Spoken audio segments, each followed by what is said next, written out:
Assalamualaikum warahmatullahi wabarakatuh. Alhamdulillah kita masih diberikan karunia untuk bisa mengikuti pembelajaran pada hari ini dalam mata pelajaran bimbingan dan konseling bersama saya Endah Prakarti atau Ibu Endah. Layanan yang akan saya berikan pada hari ini adalah layanan bimbingan klasikal dengan bidang pribadi sekaligus akademik atau belajar. Nah, judulnya adalah cara belajar yang menyenangkan. Bagaimana sih belajar dengan cara yang menyenangkan itu? Banyak banget yang nanya, kenapa sih saya nggak bisa belajar kayak orang-orang? Kenapa sih saya susah masuk pembelajaran tuh? Kenapa juga saya bisa nggak suka belajar? Nah, sekarang kita akan pelajari bagaimana belajar dengan cara yang menyenangkan. Sebelum itu, kalian harus tahu dulu, dalam belajar supaya berkualitas, maka setiap pelajar memiliki metode belajar yang berbeda dengan orang lain. Seringkali prestasi ditentukan oleh ketepatan metode yang digunakan. Jadi biasanya orang-orang yang punya prestasi itu yang belajarnya dengan cara yang tepat atau dengan cara dia sendiri. Oke, kayak gitu ya. Jadi kualitas setiap pelajar itu beda-beda. Mungkin si A gaya belajarnya begini, si B gaya belajarnya gini. Berbeda, tapi mereka bisa sama-sama memaksimalkan bagaimana cara belajar mereka sehingga mereka memiliki prestasi.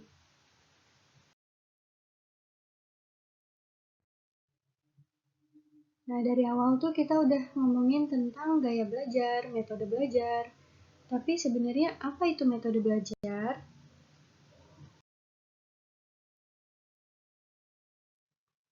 Bisa diartikan, metode belajar merupakan cara belajar yang ditandai oleh perasaan nyaman saat belajar. Perasaan senang, antusias, tidak merasa terpaksa, dan tidak merasa bosan. Baik, sekarang saya akan membagikan bagaimana sih tips belajar efektif itu. Yang pertama, sebelum belajar, ada baiknya makan dulu agar otak dapat berpikir dengan baik. Jangan terlalu sedikit, jangan terlalu kenyang pula, agar dapat berpikir maksimal. Karena kalau misalkan kalian makan kebanyakan bisa menimbulkan kantuk atau jadi ngantuk saat belajar. Kalau kalian kurang makan juga bisa menimbulkan tidak konsentrasi saat belajar. Jadi yang cukup-cukup saja supaya otak kalian bisa bekerja secara maksimal. Yang kedua, santai dalam aktivitas belajar. Cobalah buka pikiran Anda. Hilangkan semua masalah-masalah lain yang tidak berkaitan dengan aktivitas belajar dari pikiran Anda. Misalnya masalah pacaran, ada SMS, dan lain-lain. Cobalah untuk fokus dalam memahami apa yang Anda baca dan apa yang Anda kerjakan. Apalagi di masa-masa sekolah dari rumah kayak gini ya. Nggak ada yang ngawasin, nggak ada guru yang lihat, jadi kalian harus benar-benar menghilangkan semua pikiran yang tidak berkaitan dengan belajar, misalnya chat dari pacar kalian atau apapun yang bisa mendistraksi kalian. Jadi, mohon kesadarannya masing-masing supaya kalian bisa menerima pelajaran dengan baik, jauhkan apa-apa yang bisa mengganggu pemikiran kalian. Yang ketiga, jangan belajar tanpa refreshing. Belajar yang terus-menerus dapat membuat kita lebih cepat bosan dan lelah. Sebaiknya istirahat apabila capek, jangan diforsir, jangan belajar juga apabila Anda sudah merasa lelah. Mulailah belajar kembali apabila badan sudah fit lagi dan siap untuk menerima pelajaran. Ya, biasanya orang-orang yang belajarnya sekaligus disekaligus,kan itu besok-besoknya akan malas belajar karena merasa, kemarin saya sudah belajar mati-matian, jadi saya sekarang istirahat. Jangan sampai kayak gitu. Apalagi kalau belajarnya sehari, istirahatnya 1 minggu, gitu ya. Nah, yang baik itu kalian belajarnya secara kontinu dan konsisten meskipun waktunya tidak banyak. Misalnya, hanya 2 jam 1 hari atau 40 menit 1 hari, tapi dilakukan secara terus-menerus dan konsisten. Misalnya setiap sore, setiap jam 5 sore, seperti itu ya. Setiap hari dilakukan. Lebih baik seperti itu daripada hari ini belajar dari jam 7 sampai jam 5, kemudian 2 minggu ke depan nggak belajar gitu. Jangan gitu ya. Selanjutnya yang keempat yaitu jangan terlalu banyak berbicara. Bicaralah yang penting saja, karena seperti pepatah bilang, tong kosong berbunyi nyaring, atau tong kosong nyaring bunyinya. Jadi dalam belajar, cobalah ciptakan suasana yang Anda senangi. Misalnya suasana hening kalau yang suka hening, atau yang bisa belajar dengan keheningan. Atau misalnya kalian biasa belajar sambil mendengarkan musik. Atau suasana apa saja yang bikin kita nggak sampai bosen, atau bahkan sampai ngiler. Nah, maksudnya tuh ngiler karena saking bosennya sampai ketiduran pules gitu. Yang kelima, pikirkan bahwa diri Anda bisa mengerjakan soal apapun yang diberikan. Pikiran yang mengatakan ketidakbisaan dapat menyebabkan ketidakbisaan pula. Jadi, you are what you think, alias Anda adalah apa yang Anda pikirkan. Jadi jangan bilang, aduh saya mah nggak bisa, ini mah nggak bisa, susah. Jangan kayak gitu, tapi lebih baik kalau kalian bilang ke diri kalian, ayo saya pasti bisa ngerjain ini. Kalaupun saya nggak bisa, saya harus cari caranya biar saya bisa. Nah itu baru mental-mental pemenang, bukan mental-mental pecundang, gitu ya. Jadi kalian harus berpikir positif supaya hasilnya juga positif. Yang keenam, buat jadwal belajar se-enjoy mungkin. Jangan merasa diikat, karena belajar yang enjoy itu lebih bisa diterima pikiran daripada belajar yang terlalu serius. Misalnya, belajar kita jangan dibatasi harus 2 jam atau minimal beberapa jam. Yang penting belajar dan paham, itu lebih baik. Lebih baik ya. Tapi syaratnya harus fokus dan konsisten tadi.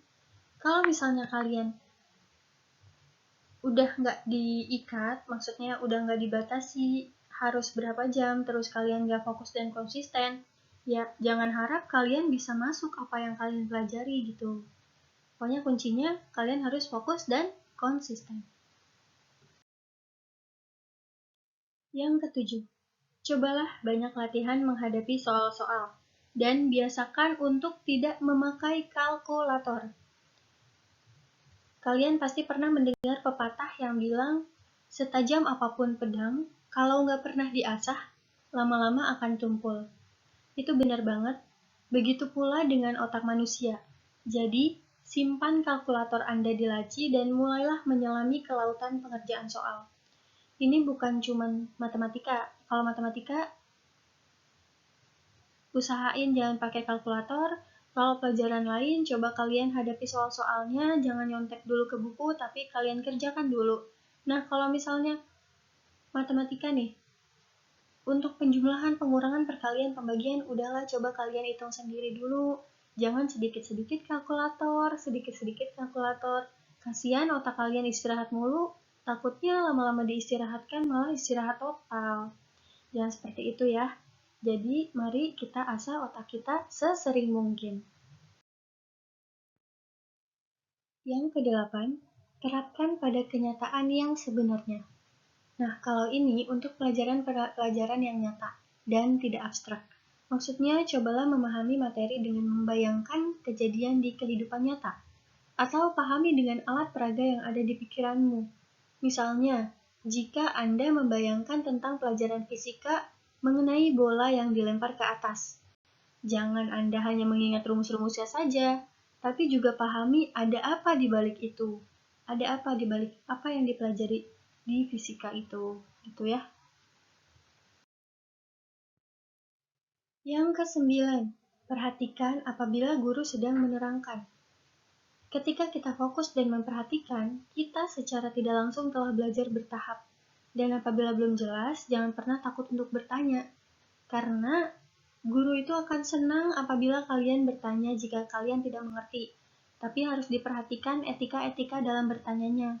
Cobalah bertanya dengan bahasa yang sopan dan benar-benar bertanya karena kalian tidak tahu, bukan karena untuk menjatuhkan guru tersebut karena kalian tidak menyukainya. Nah, Memperhatikan guru juga adalah adab yang harus kalian miliki. Bisa jadi dengan memperhatikan guru, dengan menghormati guru, itu jadi berkah untuk kalian, jadi ilmunya berkah untuk kalian, dan akan berkah juga dipakai di kehidupan kalian sehari-hari. Yang ke-10, jangan hanya mengandalkan cara guru dalam menyelesaikan masalah. Karena guru juga manusia, murid juga manusia. Sehingga setiap orang dapat memilih jalan yang berbeda apabila hasilnya sama benar, itu dapat membuat Anda lebih aktif dan kreatif. Misalnya, guru memberikan kalian pelajaran mengenai hukum Newton. Nah, gurunya menjelaskan dengan cara A misalnya. Nah, kalian bisa mencari tentang hukum Newton dengan cara B, atau misalnya kalau dalam kasus ini kalian bisa searching di internet karena banyak sekali hal-hal yang bisa kalian temukan langsung di internet secara luas. Kalau hasilnya sama-sama teori hukum Newton itu sendiri, maka tidak apa-apa kalian bisa lebih aktif dan kreatif dari guru kalian. Jangan cuma mengandalkan apa yang dikasih sama guru. Gitu ya. Nah, jadi tadi adalah tips-tips cara belajar yang menyenangkan yang bisa saya sampaikan kepada kalian. Silahkan kalian coba sendiri di rumah. Tapi setelah mendengar itu, sudahkah Anda mengetahui gaya belajar Anda? Atau jangan-jangan kalian juga belum tahu apa sih gaya belajar saya sesungguhnya? Kenapa saya masih suka susah untuk menerima pelajaran? Oke, sekarang jika belum tahu, mari kita lakukan tes sederhana. Tes sederhana dalam mencari apa sih gaya belajar kalian. Yang Anda perlu lakukan hanya perlu menjawab setiap pertanyaan yang muncul dengan jawaban yang sesuai dengan diri Anda atau keadaan Anda saat ini. Tidak ada jawaban yang benar atau yang salah. Semua jawaban adalah benar. Harus dicatat. Kalian harus mencatat setiap jawaban pada sebuah kertas. Oke, jangan lupa siapkan pulpen dan kertas, kemudian kalian catat setiap jawaban yang akan kalian jawab di pertanyaan berikutnya. Siap? Baik, kita mulai dengan pertanyaan pertama. Jika hendak menghadapi ujian, Anda akan A. Membaca catatan yang telah dibuat, membuka lagi buku paket, memperhatikan diagram atau gambar sesuai materi yang diujikan. Atau B. Meminta orang lain memberikan Anda pertanyaan yang berkaitan dengan yang diujikan. Atau C. Membuat ringkasan berupa diagram atau gambar atau mind map. Silakan pilih salah satu A, B, atau C. Kemudian tulis di kertas yang telah kalian sediakan. Pertanyaan kedua. Jika mendengar musik atau lagu yang Anda sukai, biasanya Anda A. Menghayati lagu yang Anda dengar, B. Bergumam mengikuti lagu, C. Bergoyang mengikuti irama. Silakan dipilih. Jika menghadapi banyak tugas, maka Anda akan A.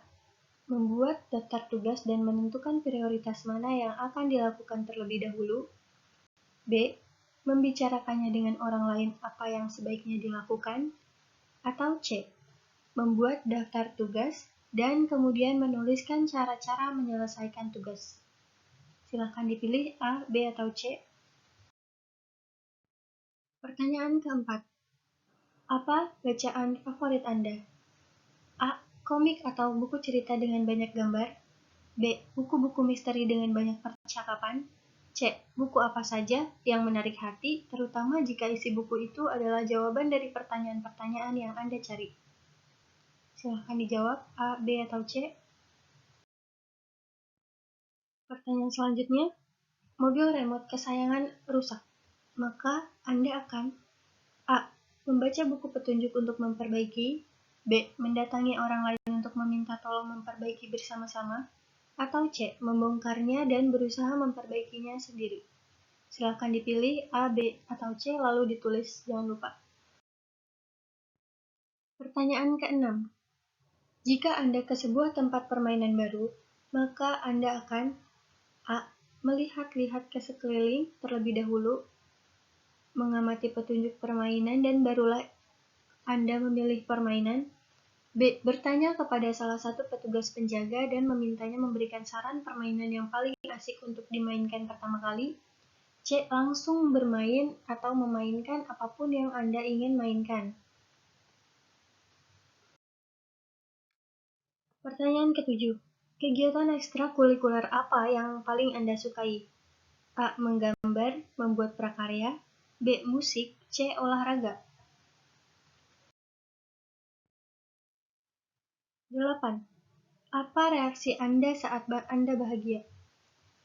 A. Santai dan hanya tersenyum lebar. B. Berteriak kegirangan. C. Melompat-lompat senang. Silakan dipilih. Pertanyaan ke-9. Jika ditanya suasana kelas di hari pertama masuk sekolah, kira-kira apa jawaban Anda?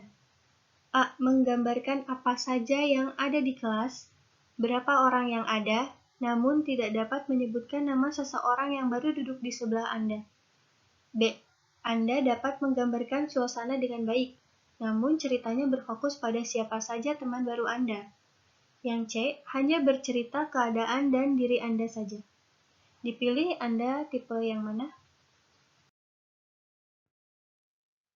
Yang ke-10.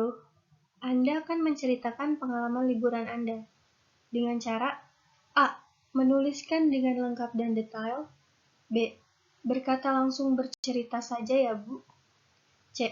Fokus pada cerita apa yang Anda lakukan saat liburan.